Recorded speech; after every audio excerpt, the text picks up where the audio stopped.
चला नमस्कार मित्रांनो, मी ब्रह्मानंद मोरे आपल्या युट्यूब चॅनलवर तुम्हाला सगळ्यांचं स्वागत करतोय। तर जे काही राज्य सेवा पूर्व परीक्षा 2024 ची जाहिरात आली, तर या परीक्षेचा जो काही अभ्यासक्रम काय असणार आहे, परीक्षेचं स्वरूप काय असणार आहे आणि कोणती पुस्तकं वाचली पाहिजे या संदर्भातली सगळी माहिती आजच्या व्हिडिओमध्ये बघू। त्यामुळे हा व्हिडिओ शेवटपर्यंत तुम्ही नक्की बघा, याचा तुम्हाला परीक्षेला नक्कीच फायदा होईल। तर बघा, सगळ्यात पहिलं राज्यसेवा पूर्व परीक्षा काय, राज्यसेवा पूर्व परीक्षा आहे स्टेट सर्व्हिस प्रिलिमिनरी एक्झामिनेशन। तर बघा याचं काय स्वरूप काय असणार पेपर परीक्षेचं, तर बघा तुम्हाला दोन पेपर असतील। पेपर एक काय असणार तुम्हाला अनिवार्य असणार आहे। पेपर एक तुमचा अनिवार्य, याच्यात काय असणार तुमचं जीएसचा म्हणजे तुमचा सामान्य अध्ययनचा तुमचा पहिला पेपर होईल। तर हे किती 200 मार्कासाठी 100 क्वेश्चन 200 गुण आणि काय शिक्षक पदवीपर्यंतच्या अभ्यासक्रमावर तुमचा आधारित तुमचा जीएसचा पेपर हा असेल। तर याच्यामध्ये कोणते माध्यम कोणत्या मराठी इंग्लिश या दोन्ही भाषेमध्ये तुम्हाला याचे प्रश्न हे अवेलेबल किंवा उपलब्ध असतील, त्यामुळे तुम्हाला काही चिंता करण्याचं कारण नाही। आणि पेपर राहिला काय, तर पेपरचं जे काही स्वरूप आहे तर हा पेपर कसा असणार आहे, वस्तुनिष्ठ बहुपर्यायी म्हणजे काय एमसीक्यू, काय एमसीक्यू टाईपचा हा तुमचा पेपर असणार आहे। याच्यामध्ये जो काही 2 नंबरचा पेपर आहे, पेपर क्रमांक 2 हा किती 200 मार्कासाठी, याला बी तास 2 तास वेळ आहे। 10वी पर्यंत 12वी पर्यंतचं शिक्षण काय उतारा वगैरे असल्या या गोष्टी जायचं इतंभूत याच्यामध्ये काय असणार आहे पेपर 2 मध्ये। तर बघा याच्या टीप काय दिली त्यांनी, सामान्य अध्ययन पेपर क्रमांक 2 जो काही सीसॅटचा पेपर आहे हा तुमचा काय क्वालिफाईंग, इथं स्पष्ट दिलेलं आहे हा अर्हता आहे म्हणजे काय क्वालिफाईड पेपर आहे आणि हा अनिवार्य आहे, हा तुम्हाला कंपल्सरी आहे आणि हा क्वालिफाय करायचा आहे फक्त। याच्यात तुम्हाला म्हणजे जो काही स्कोर आहे तुम्हाला स्कोर कुठे घ्यायचा तुमचा जीएस मध्ये तुमचा स्कोर आला पाहिजे, याच्यावरच तुमचा पुढचा रिझल्ट हा अवलंबून आहे। त्यानंतर याच्यात किती किमान, इथं त्यानं काय दिलंय अर्हता प्राप्त करण्यासाठी किमान म्हणजे किती किती जास्त किती 33% गुण हे तुम्हाला आवश्यक आहेत, म्हणजे जवळपास 200 मार्कापैकी तुम्हाला 66 गुण हे यामध्ये मिळाले पाहिजे। तर बघा पेपर 1 क्रमांक गुणाच्या आधारे राज्यसेवेची गुणवत्ता येते, म्हणजे तुमचा जो काही तुमचा काही क्वालिफाय जो काही कट ऑफ लागणार तो कोणता जीएस वर, म्हणजे कोणता सामान्य अध्ययन पेपर 1 वर हा तुमचा कट ऑफ लागेल। त्यामुळे पेपर 2 फक्त तुम्हाला क्वालिफाय करता। बघा याच्यामध्ये त्यांनी काय दिलेलं आहे महत्वपूर्ण काय बाब दिली आहे की तुमचा जो काही नकारात्मक पद्धती आहे निगेटिव्ह सिस्टीम या पेपरला लागू आहे। तर बघा पेपर 1 आणि 2 करता इथं लागूच आहे, पण पेपर क्रमांक 2 मध्ये त्यांनी एक मुद्दा दिलेला आहे म्हणजे कोणता डिसिजन मेकिंग सॉल्युशन, म्हणजे जे काही तुमचे सीसॅटच्या पेपरमध्ये जे काही लास्टला तुमचे 5 क्वेश्चन असतील, कोणते 5 क्वेश्चन, तर 5 क्वेश्चनला 12.5 मार्कासाठी तुम्हाला निगेटिव्ह सिस्टीम ही लागू नाही, हे तुम्ही बाब लक्षात ठेवा। त्यानंतर पुढचं काय चुकीचं बारीक माहिती आहे, प्रश्न चुकलाय उत्तर कधी 1 निगेटिव्ह सिस्टीम असेल, बघा 1 निगेटिव्ह सिस्टीम असेल। त्यानंतर काय समजा एखादा प्रश्न सोडवलाच नाही त्याला निगेटिव्ह सिस्टीम लागायचा काही प्रश्न नाही।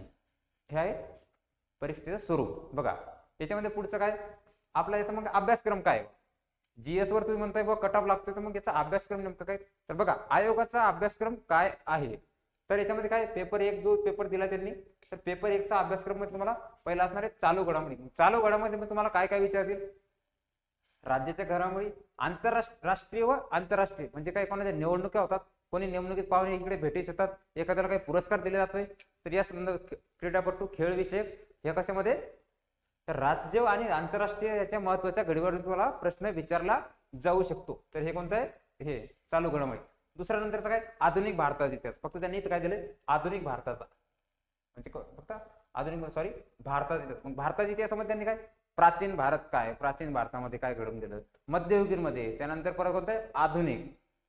प्राचीन मध्ये तुम्हाला जैन संस्कृती बौद्ध धर्म इत्यादी गोष्टी कशामध्ये तुम्हाला प्राचीन मध्ये आणि मध्ययुगीन मध्ये मधले काही वाकाटे वगैरे ते असणार आहे ते, आणि बाकी मग आधुनिक भारतामध्ये उठाव वगैरे काही जे घडले ते, आणि महाराष्ट्राचा इतिहास। याच्यामध्ये परत त्यांनी काय होता महाराष्ट्र, मग महाराष्ट्रामध्ये कोणते कोणते समाज सुधारक होता, महाराष्ट्रामध्ये कोणते लढा घडला, काय घडलं याची माहिती कशामध्ये असणार, कोणता सिलेबस आहे तो इतिहासमध्ये हे टॉपिक आहे। त्यानंतर पुढचा विषय आहे भूगोल। मग भूगोलमध्ये बघा भूगोलमध्ये काय महाराष्ट्राचा भूगोल तुम्हाला करायचा आहे, महाराष्ट्र लोकसेवा आयोगाची करतात मग महाराष्ट्र तुम्हाला करायचं, त्याचबरोबर काय करायचं तुम्हाला भारत व जगाचा भूगोलाचा सुद्धा अभ्यास करायचा आहे। कोणता प्राकृतिक भूगोल तुमचा अभ्यास करायचा आहे भूगोलचा। त्यांनी काय दिले भारताचा व जगाचा प्राकृतिक दिलंय, स्पष्ट दिलंय कोणतं प्राकृतिक भूगोल। त्यानंतर पुढचं आहे सामाजिक आणि आर्थिक भूगोल, याचा अभ्यास कशाचा आहे हा पेपर 1 मध्ये आहे, हे त्यांनी टॉपिक दिलेले, आयोगाने दिलेले टॉपिक आहे. बरं पुढचं काय, पुढचं त्यांनी दिलंय भारत राज्यघटना. बघा राज्यघटनेमध्ये काय, भारत आणि महाराष्ट्र काय, राज्य व प्रशासन संबंध काय, त्यानंतर संविधान काय, संविधान उत्क्रांती, कायदे वगैरे, राजकीय प्रणाली कशी, संसदीय शासकीय पदाने मंत्रिमंडळ काय, किंवा पंचायत राज, जिल्हा परिषद, स्थानिक स्वराज्य संस्था इत्यादी संदर्भ कोणतं, त्यानंतर नगर प्रशासन, सार्वजनिक हक्क धोरण इत्यादी याच्यामध्ये राज्यघटनेमधला आहे सिलेबसचे टॉपिक आहेत. बघा पुढचा विषय अर्थशास्त्र. अर्थशास्त्रामध्ये काय, आर्थिक व सामाजिक विकास म्हणजे काय, इकॉनॉमिक संदर्भातले आर्थिक सामाजिक विकास, शाश्वत विकास, त्यानंतर दारिद्र्य म्हणजे काय, प्रॉवर्टी असते काय, समावेशन कसं असते, अवित्तीय समावेशन, फायनान्शियल कसं केलं, लोकशाही, त्याला सामाजिक क्षेत्रातील काही उपक्रम आहेत, काही स्कीम आहेत वगैरे, त्याच्या कशात आहे तर ते इकॉनॉमिक्स मध्ये त्याचा अभ्यास आहे तुम्हाला. बघा पुढचा आहे पर्यावरण. पर्यावरणामध्ये काय अभ्यास करायचा तुम्हाला, पर्यावरण परिस्थिती म्हणजे काय, जैवविविधता आणि हवामान बदल यांचे सर्वसाधारण प्रश्न म्हणजे काय, कायदा, कोणता कायदा कधी लागू झाला, हवामान परिषद, पॅरिस परिषद कधी घडली, कॉप परिषद कधी भरली, याची माहिती कशामध्ये असणार तुम्हाला, पर्यावरणामध्ये अभ्यासायचं आहे. म्हणजे विषय ज्ञानची गरज अशी काही नाही. बघा पुढचं फक्त त्यांनी काय दिले, सामान्य विज्ञान. मग सामान्य जनरल सायन्स मध्ये तुम्हाला काय काय करायचंय, बायो करायचं आहे, फिजिक्स करायचंय, त्यानंतर केमिस्ट्री आणि काही हेल्थ सायन्स, हे कशामध्ये करायचंय तुम्हाला, सायन्स मध्ये. तर बघा मित्रांनो हे तुमचा पेपर 1 चा अभ्यासक्रम आहे. पेपर 1 बघा, पेपर 1 च्या अभ्यासक्रमामध्ये तुम्हाला एवढ्या गोष्टी करायच्या आणि मूळ म्हणजे तुमचा पेपर 1 वरच तुमचा कट ऑफ लागेल. म्हणजे तुम्हाला पेपर 2 हा फक्त काय क्वालिफाय करायचा. बघा पुन्हा एकदा सिलेबस बघून घ्या, तुम्हाला पेपर 1 फक्त तुमचा कट ऑफ लागेल याच्यावरच, आणि सेकंड पेपर फक्त तुम्हाला क्वालिफाय करायचं आहे. त्यामुळे जास्तीत जास्त स्कोर घेण्याचा हे कोणतं निकाल नाही शक्यता, त्यासाठी काय महत्वाचं तुम्हाला, पेपर 1 कोणता, सामान्य अध्ययनचा, हा जरा पेपर 1 संदर्भात. चला बघा असंच प्रकार पुढचा पेपर असणार सी-शर्टचा. पेपर 2 मध्ये काय असणार आहे, हा पेपर 200 मार्कासाठी आहे. बघा याने दिलेलं आहे आकलन, तुम्हाला पॅसेज उतारे असतील, 125 मार्काला उतारे असतील, संवाद कौशल्य, अंतर्गत व्यक्ती कौशल्य म्हणजे तुम्ही कितपत निर्णय क्षमता आहे तुमची, तर्कशुद्ध विश्लेषण, याच्यामधला निर्णय क्षमता काय तुमची, म्हणजे काय समस्येवर कसं काय करू शकता, सर्व मानसिक क्षमता व कितपत तुम्हाला ॲबिलिटी, जनरल ॲबिलिटी तुम्हाला काय, किती टाइमात तुम्ही काय, टाइम मॅनेजमेंटचा खेळ थोडक्यात या पेपरमध्ये आहे. बघा मग गणितमध्ये काय, मूळ संख्याता, अंक, त्याचे संबंध, परिणामाचा क्रम, किंवा 10वी 12वीच्या याच्या असणारा तुम्हाला गणित, मॅथ हे असं विचारलं, एकदम बेसिक मॅथ तुम्हाला विचारले जाईल. मग अजून काय, तक्ता काय, आलेख, कोष्टके, विधा, पर्याप्त इत्यादी. किती 10वीच्या वर्गापर्यंत तुम्हाला काही विचारलं जाईल, मॅथ हे विचारलं जाईल. बघा याच्यामध्ये काय, मराठी आणि इंग्रजी भाषा आकलन कौशल्य 10वी 12वी स्तरावर, म्हणजे तुम्हाला याचे उतारे येतील. काही उतारे तुम्हाला इंग्लिश भाषेमध्ये असतील, बाकीचं तुम्हाला वाटतं पेपरमध्ये क्वेश्चन दोन्ही भाषेमध्ये उतारे, तसं नाही. प्युअर इंग्लिश मध्ये काही उतारे असतील ते तुम्हाला देणे लागतील. म्हणजे तुम्हाला त्याने स्पष्ट दिलंय किती, 10वी ते 12वी पर्यंत, 10वी 12वी पर्यंत इंग्लिश तुम्हाला समजेल, अशाच प्रकारचा उतारा तुम्हाला सी-शर्ट मध्ये असेल. बघा त्यांनी काही टिप दिल्यात महत्वाच्या, 10वी 12वी स्तरावर मराठी भाषा कौशल्य तपासणी पेपर 2 च्या अभ्यासक्रमातील शेवटचा भाग आहे. कोणता, शेवटचा. त्यांनी काय दिले, उलट भाषांतर न देता मराठी आणि इंग्लिश भाषेतील परिच्छेदामार्फत करण्यात येईल. म्हणजे काय, मराठी आणि इंग्लिश दोन्ही मध्ये हे असेल. त्यानंतर दुसऱ्या ठिकाणी टिप दिली महत्वाची, प्रश्न बहुपर्यायी वस्तुनिष्ठ स्वरूपाचे असते. इथं काय उतारा देतील, उतारावर तुम्हाला प्रश्न विचारायचे कोणते, बहुपर्यायी. तिसरं मूल्यमापन काय, राज्यसेवा पूर्व परीक्षा दोन्ही पेपरला उमेदवारांनी बसणे अनिवार्य आहे. म्हणजे तुम्हाला असं वाटतं का, 2 पेपर, सकाळचा पेपर दिला संध्याकाळचा नाही दिला, असं तुम्हाला जमणार नाही. तुम्हाला पेपर हे दोन्हीच द्यावं लागतील, नाहीतर तुम्ही अब्सेंट किंवा हे पात्र नाहीत. त्यानंतर तो ती म्हणजे असं आहे का, मुलगाच बस गेला पाहिजे मुलगी नाही, असं तो ती दोघांसाठी सुद्धा आहे. त्यांनी काय केलं, मूल्यमापन तुमचं येण्यासाठी तुम्हाला दोन्ही पेपर देणं गरजेचे आहे. तर इथपर्यंत हे असा अभ्यासक्रम आहे. तर बघा मित्रांनो, तर आता पेपर 1 साठी तुम्हाला कोणते बुक लिस्ट, कोणते पुस्तके आणि काय वापरलं पाहिजे या संदर्भात थोडं बघा. सगळ्यात पहिले अर्थशास्त्र. तर बघा अर्थशास्त्राचा अभ्यासक्रम म्हणजे तुम्हाला पास होण्यासाठी किंवा हे करण्यासाठी काय वाचायला पाहिजे, तर सगळ्यात बेस्ट म्हणजे काय, तुमचं जे काही 11वी आणि 12वी, समजा 11वी आणि 12वीचं पाठ्यपुस्तक. कोणते पाठ्यपुस्तक हे तुम्ही एकदा वाचून घ्या, एकदा दोनदा. म्हणजे तुमचं काय बेसिक जे काही कन्सेप्ट आहेत, जे काही नवीन मुलं ज्यांना कन्सेप्ट इकॉनॉमिक्स खूप हार्ड वाटते किंवा हे वाटते, त्यांनी 11वी 12वीचं पुस्तक अत्यंत बारीक वारंवार वाचत चला. म्हणजे तुमच्या कन्सेप्ट तुमच्या हे क्लिअर होतील. हे झालं तुमचं. हे झाल्यानंतर तुम्ही काय करा, पुन्हा एकदा किरण देसले सर, कोणतं, किरण देसले, किरण देसले सर यांचं तुम्ही बुक हे रेफर बुक मधून वाचू शकता. त्याचबरोबर दुसरं काय महत्वाचं आहे किंवा रंजन कोळंबे सर, रंजन कोळंबे, भगीरथ प्रकाशन, किंवा तुम्ही हे अत्यंत महत्वाचं म्हणजे काय PYQ, PYQ सोडवणे हे खूप अत्यंत महत्वाचं आहे. अशा प्रकारे तुम्ही अभ्यास करा. जवळपास तुमचे 10 ते 12 राज्यसेवेमध्ये कमी जास्त प्रश्नाचे हे असते, कोणत्या याच्यावर कमी जास्त मार्क असतात, परंतु 10 प्रश्न तरी 19 वर तुम्हाला फिक्स असतात म्हणजे असतात. त्यामुळे हे अशा प्रकारे तुम्ही केलं तर तुम्हाला याच्यामध्ये नक्कीच तुम्हाला 10 मार्क नाही तरी 9 ते 9 मार्कापर्यंत तुम्हाला सहज मिळू शकतात. त्यानंतर बघा पुढचा विषय बघा सामान्य विज्ञान. मग सामान्य विज्ञानासाठी काय करायचंय? सामान्य विज्ञान बघा, सामान्य विज्ञानावर आता जास्तीत जास्त किती याच्यापर्यंत 20-25 मार्कापर्यंत जास्तीत जास्त प्रश्न हे सामान्य विज्ञानावर विचारले जात आहेत राज्यसेवेला. तर बघा राज्यसेवेला पहिल्यांदा तुम्हाला काय करायचं, 8वी ते 10वी पर्यंत ते काही स्टेट बोर्ड शालेय पुस्तक येतं ते तुम्हाला वाचले गेले पाहिजे, ते वाचायला पाहिजे. म्हणजे बरेचसे प्रश्न तुम्हाला स्टेट बोर्ड मधून जसे तसे येतात, त्यामुळे स्टेट बोर्ड तुमचं आवश्यक कंपल्सरी आहे. म्हणजे तुमचं बेसिक जे काही सामान्य विज्ञान आहे ते बऱ्यापैकी कव्हर कशामुळे शालेय पाठ्यपुस्तकामधून हे कव्हर होईल. बघा पुढचं हे झालंय, हे कोणतं मराठी मीडियमसाठी, मराठी पोरांसाठी हे वाचलं तरी बरं आहे. आणि ज्यांचं पण त्यांना वाटतं आपलं इंग्रजी चांगल्या प्रकारे, त्यांनी काय करा, फक्त 11वी आणि 12वीच फक्त काय करा, NCERT बुक किंवा याचं बुक वाचा. NCERT बुक, NCERT वाचून घ्या. किती? 11वी 12वीचं. तर एवढं झालं की याच्यापेक्षा बेस्ट म्हणजे काय, तुम्हाला सचिन भस्के सरांचं पुस्तक आहे. सचिन भस्के सर यांचं तुम्ही विज्ञानचं पुस्तक वाचा.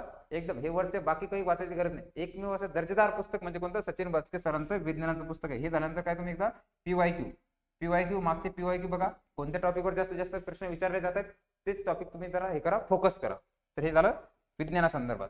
त्यानंतर पुढचा आहे मग इतिहास. मग बघा इतिहास मध्ये काय करायचं तुम्हाला, तर बघा इतिहास बी काय, इतिहास मध्ये परत तुम्हाला येते प्राचीन भारताचा पण आहे,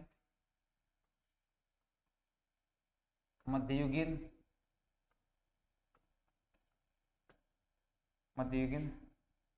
नंतर आधुनिक. तर बघा प्राचीन साठी काय करा तुम्ही, स्टेट बोर्ड मध्ये 6वी 7वीच्या पुस्तकात दिलेलं आहे. 6वी 7वी मध्ये तुम्ही काय प्राचीन वाचून घ्या. त्यानंतर मध्ययुगीन काही 7वी मध्ये भाग दिलाय, काही 11वी मध्ये दिलाय. तर हे कोणतं आहे याचं. आणि आधुनिक साठी तुम्ही काय करा, 8वी आणि 11वी कोणतं, old book, old state book, कोणतं ओल्ड बुक म्हणजे काय, जुने पाठ्यपुस्तक, जुने 8वीचं पुस्तक पाठ्यपुस्तक तुम्ही वाचलं पाहिजे.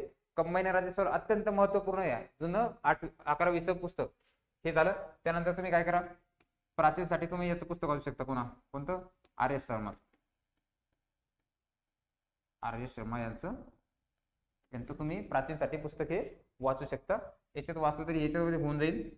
त्यानंतर आधुनिक बघा, आधुनिक साठी काय करा, आधुनिक साठी तुम्ही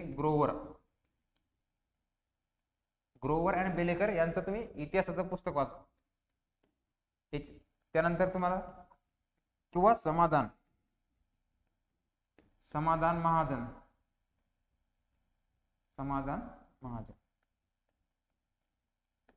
यांचं पुस्तक सुद्धा वाचू शकता. आणि त्याचबरोबर तुम्हाला काय करायचंय, PYQ सुद्धा तुम्ही काय करायचं, डोळ्या खोलून टाकायचे आहे PYQ च्या संदर्भात. बघा त्यानंतर पुढचं आहे राज्यघटनेसाठी काय करायचं तुम्हाला, राज्यघटना आणि पंचायत राज. तर बघा काय करायचं तुम्हाला, 11वी 12वीचं पुस्तक जरी वाचलं समजा, 11वी 12वी म्हणजे काय एक तर बेसिक, परंतु काही वाचलं तरी काही गरज नाही. पण जे काही नवीन आहे, नवीन साठी तुम्ही वाचणं म्हणजे काय, तुमच्या जे काही बारीक सारीक संकल्पना आहेत किंवा राज्यघटनाच माहिती नाही अशासाठी अत्यंत महत्वाचं गरजेचं आहे. मग हे संपलं, मग तुम्ही काय करा, लक्ष्मीकांत सरांचं के सागरचं एक तुम्ही काय करा, पॉलिटिक्स M लक्ष्मीकांत यांचं पुस्तक वाचू शकता. एकदम चांगलं पुस्तक आहे ते. किंवा रंजन कोळंबे सरांचं, यांचं कोणतं, राज्यघटनेचं पुस्तक वाचा. हे बी एक चांगलं पुस्तक आहे. किंवा म्हणजे काय, पंचायत राजला तुम्ही किशोर लवटे सर, कोणतं, किशोर लवटे किशोर लवटे यांचं तुम्ही पुस्तक कशासाठी वाचता, पंचायत राज आणि PYQ, हे पण तुम्ही जास्तीत जास्त सोडवत चला, त्यामुळे तुम्हाला बराचसा हे होते, फायदा होईल. तर बघा पुढचा आहे, पुढचा विषय म्हणजे आपला कोणता, भूगोल. मग बघा भूगोल मध्ये काय करायचं तुम्हाला, बघा भूगोल मध्ये काय तुम्हाला, भूगोल पण तुम्हाला काय असणार आहे, जग असणार आहे, जग, त्यानंतर भारत, त्यानंतर महाराष्ट्र. तुम्हाला 6वी ते 10वी पर्यंत तुम्हाला पुस्तक वाचले पाहिजे, ती 6वी ते 10वी, 6वी ते 10वी शालेय पाठ्यपुस्तक, थोडक्यात काय पाठ्यपुस्तक किती 6वी ते 10वी पर्यंत तुम्हाला वाचले पाहिजे. मग बघा जगासाठी काय करायचं तुम्हाला, सौदी सराचं पुस्तक वाचा, कोणतं,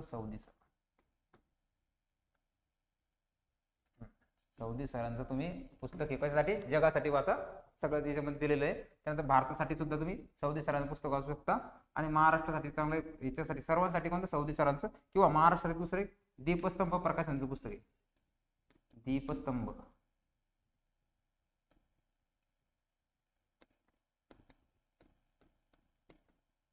दीपस्तंभाचं तुम्ही पुस्तक काय करू शकता, वाचू शकता. याच्या व्यतिरिक्त तुम्हाला काय करायचंय, नकाशे वगैरे वाचण्यासाठी तुम्हाला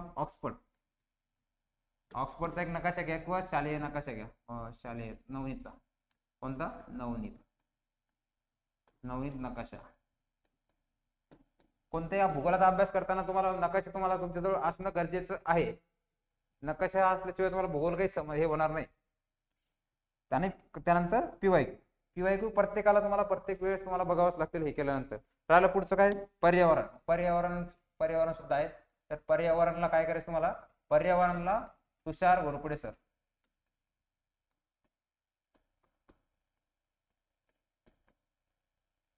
यांचं पर्यावरणाचं फक्त एक पुस्तक वाचलं तरी तुमचं पूर्ण एक सफिशियंट आहे. सर्वच तुम्हाला पर्यावरण याच्यामध्ये कव्हर होईल, पूर्व आणि मुख्यसाठी सुद्धा कोणतं, पर्यावरण.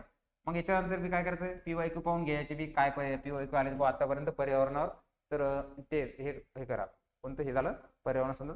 त्यानंतर पुढचं राहिलं चालू घडामोडी. बघा सगळ्यांना अवघड वाटणारा विषय, चालू घडामोडी कशा कव्हर करायच्या. बघा चालू घडामोडीसाठी काय करायचं तुम्हाला, पेपर वाचन तुमचं असलं पाहिजे, पेपर वाचन, त्यानंतर त्याच्या नोट्स बनवायच्या, पेपर वाचन करून तुमचं काय नोट्स या असल्या पाहिजे. त्यानंतर तुम्ही काय करा, इयरबुक वाचा, कोणतं बी इयरबुक वाचा, किंवा पृथ्वी परिक्रमा म्हणून एक मासिक मिळते,